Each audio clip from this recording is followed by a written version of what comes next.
Hey y'all, it's Miss Lippy. I have got one heck of a recipe. And how I was inspired was down at Deep South Homestead. Many of you know that my trip was cut short, extremely short. But not too short that I didn't walk away with some goodies. You heard me. And as they were being gifted to me, the wheels started turning and I was like, we haven't had cabbage rolls in probably, I don't know, better part of a year and a half. Y'all, this cabbage I'm about to show was freshly cut at Deep South Homestead. We're using a pound of their ground pork off of their homestead. And we're using 2 yard eggs from Deep South Homestead. So as you can see, as I was being gifted the pork, the eggs, the cabbage, well, of course, my mind went to cabbage rolls. And the ones that say, oh, I don't think I like cabbage rolls, you got to try this recipe. I might just change your mind. I want y'all to look at this cabbage. Now you see those leaves? Oh, they won't go to waste. I'll show you what I'm going to do. You're going to need 2 tablespoons of brown sugar, a medium-sized yellow sweet onion, about 3 cups of crushed tomatoes, which is equivalent to a large can. I think it's 28 ounces, but you're going to need 3 cups. V8 juice, you can use original or spicy. All I have is original. Pepper, salt, white pepper, oregano, garlic salt, Miss Lippy's swamp mix, which is a Cajun seasoning. This can be left out if you don't want any heat. I don't pack a lot of heat in my swamp mix, but you can omit the Cajun seasoning. We're going to use some Creole mustard,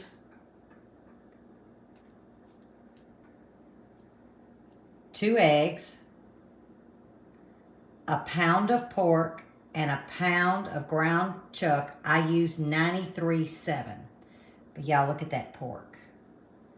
And you're going to need 2 cups of cooked rice. And there is all the ingredients you will need to pull this off. Here's our head of cabbage. Remember, I said I'm not going to throw these away. This is going to be our bed.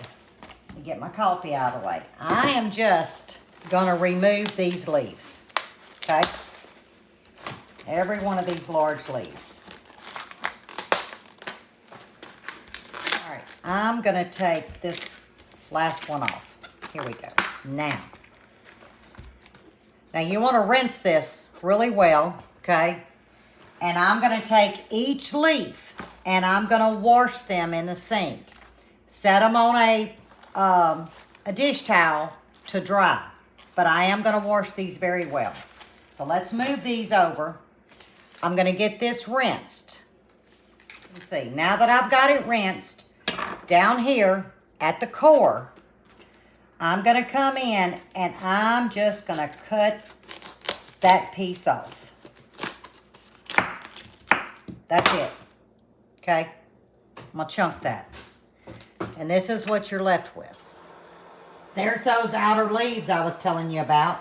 I took the hard stem off and washed them. Aren't they gorgeous? That's going to be our bed.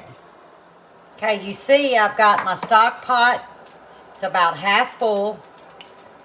It's about to come to boil.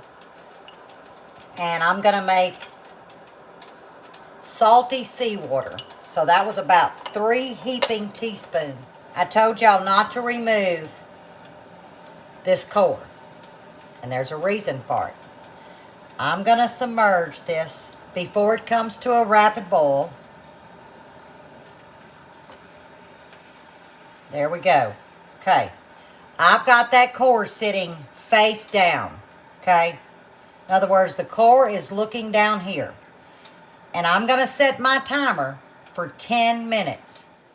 Okay, it's been 10 minutes. And you see how these leaves have pulled apart? Well, that tells me that core is a little bit more tender for me to cut out. The only reason I don't do this when it's before I immerse it in the water for 10 minutes is because it's a little difficult and I do not want to cut myself.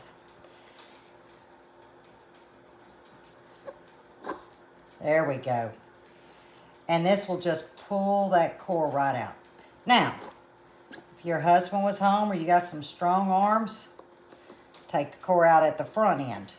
But I have arthritis, so I've got to, you know, work with what I'm dealing with. There we go. And it's not too hot, guys, to touch. So I'm just going to keep making a square. There we go. Going down and removing it.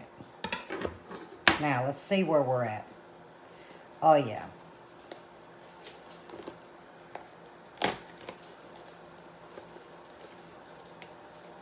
And it's so much easier if you just submerge it. And there is the entire core. That's it. Everything else is tender. There you go. Now we're going to put it back in the water. Okay, I set it in the water. And I've got the core up. And I'm just going to take this knife and submerge it. Okay? Let it fill with that hot, salty water so it'll remain under the water. Once it comes to a rapid boil, I will crank it down to about a medium to low. And I am just going to boil it probably a good 25 minutes. Y'all, this is not a fast recipe, but it's a delicious one. Just until I start seeing all of them leaves separate. Now this is going to be a good time to preheat your oven to 350.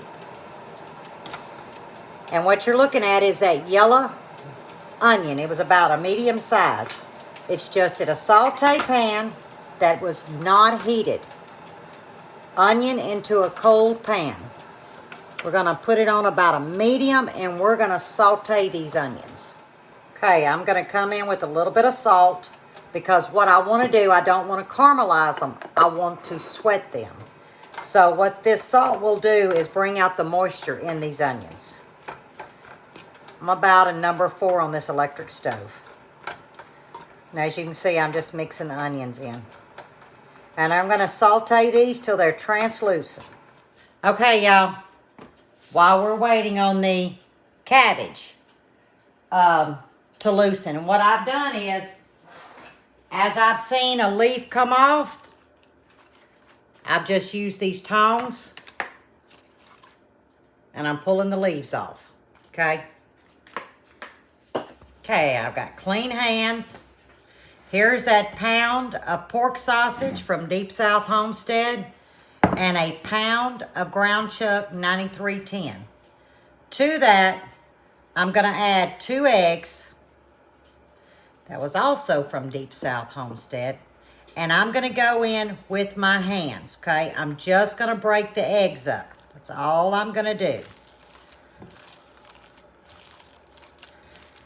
Because by doing this, I'm adding a coating to the meat. And that's what the seasoning is going to stick to, as well as the rice and the mustard and all that good stuff. But if I would have seasoned it, the seasoning would have stayed in one spot of the meat. Always remember, if you're trying to get a good season, just like a meatloaf, you really want to put your wet ingredients in first. But you see, I'm just kind of rolling it.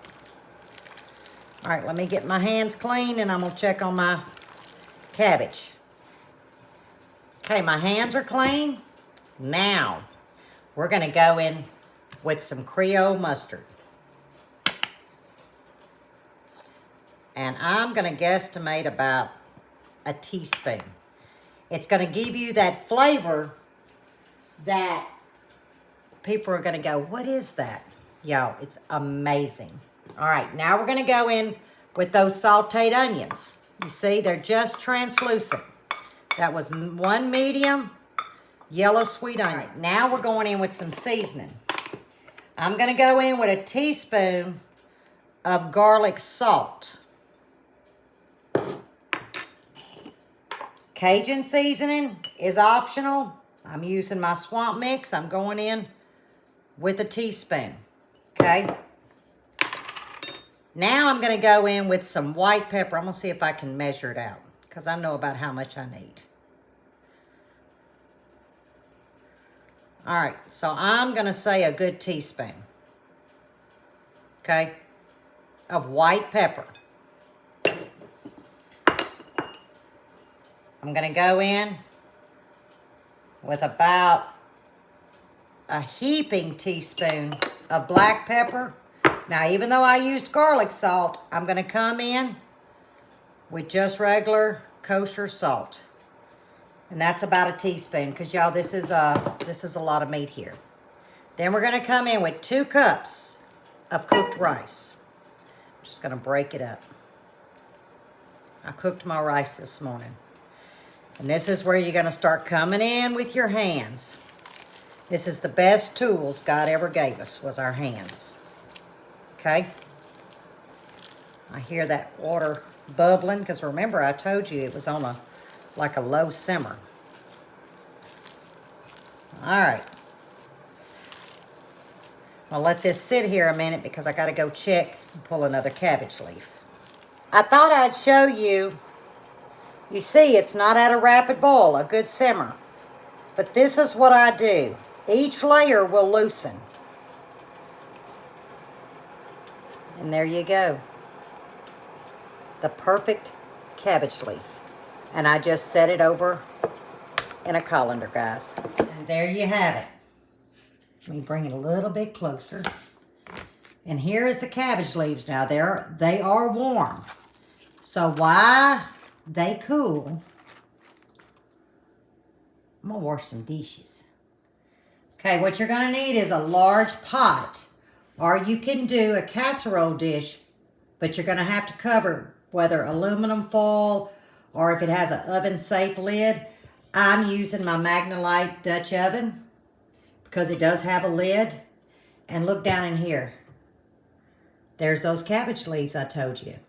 Okay, I got the kitchen cleaned up. I like to clean as I cook. Here's our 3 cups of crushed tomatoes, okay? To that, we've got 2 tablespoons of brown sugar. Now, I did firmly pack these. And we're going to put in about a teaspoon of oregano, okay? And what did I do? Here, I'll just use this salt. Just a pinch of salt, guys. Oops, and a pinch of pepper. This is where I would be adding red pepper flakes, but since I'm feeding my mother-in-law, I'm going to leave that out. And I'm just going to incorporate this.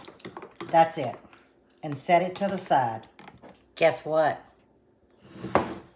My mother-in-law said, you can add a little bit of crushed red pepper. Oh, it must be my birthday, because I was like, yes. She likes season, but she doesn't like heat. Now, I'm not going to add that much. About maybe half a teaspoon or less. That was to the crushed tomatoes, brown sugar, and oregano with a little salt and pepper. Now, that's a sauce right there. Okay, I'm pretty sure you can see. Now, you see this hard rib right here. I don't want that. Some people will come in and shave it, okay? Like this. And you can do that.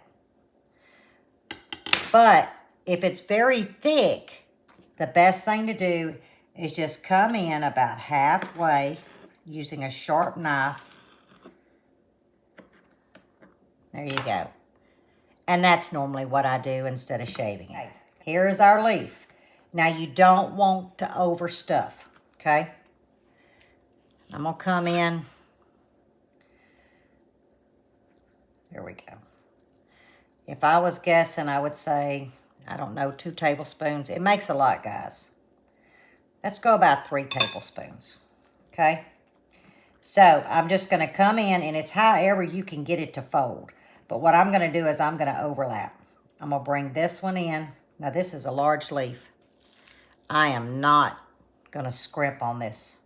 Now, the smaller the leaf, the smaller the stuffing. Now, that's a lot better. That looks right. I'm just gonna fold over, okay?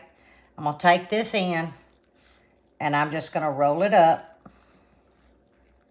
And there you go. Look, y'all. I ended up with just enough stuffing to make a small pan of meatloaf. So we'll call that bonus. All right, let's get to the star of the show. Look at those cabbage rolls. All right. All I'm gonna do, because I'm gonna reserve some of this for our meatloaf. And that'll be supper tomorrow. All I'm doing is covering these. Okay. Now this is where we're gonna come in with the V8. If you like a little heat, do the spicy V8. And I'm just gonna pour till we almost cover them. Now if you have homemade tomato juice, by all means. Let's do a little bit right here. And that'll do it. Now we just gotta put the lid on. The meatloaf cooked an hour. 30 minutes covered, last 30 minutes uncovered. But look at the star of the show. I let this cook about an hour and 25 minutes. Y'all, I cannot wait to dive in. I've got to let it cool, but look at the inside. Perfectly cooked. Look at that. It's smoking. So while I wait for it to cool down before we do a taste test, y'all, I could have pulled this meal off. I'd gone to the store, grabbed some ground pork, found a store-bought cabbage, you know, some eggs from the grocery store. But that does not compare to the ingredients here that Buddy and I was gifted with from Deep South Homestead.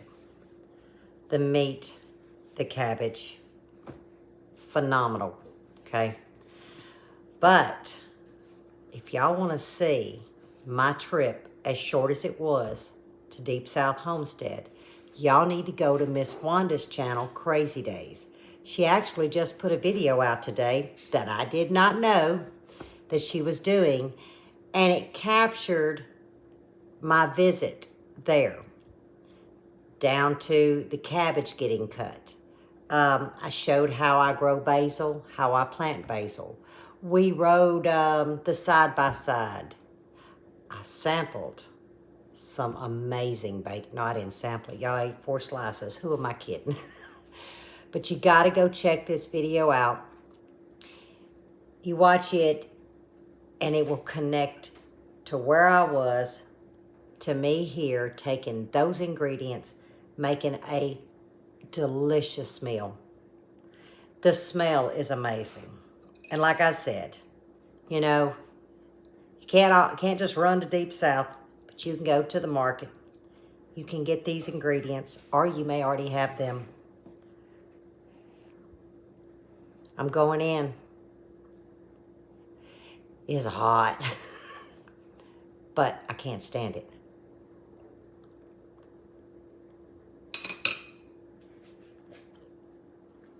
Let me put this knife down. I used a knife to cut it in half to show y'all. But I got to get it up here to my face. There's nothing no better. That's that bone right there. All right, so you say, oh, I don't eat cabbage. Oh, I don't eat cabbage rolls. Try it. I think this recipe might change your mind.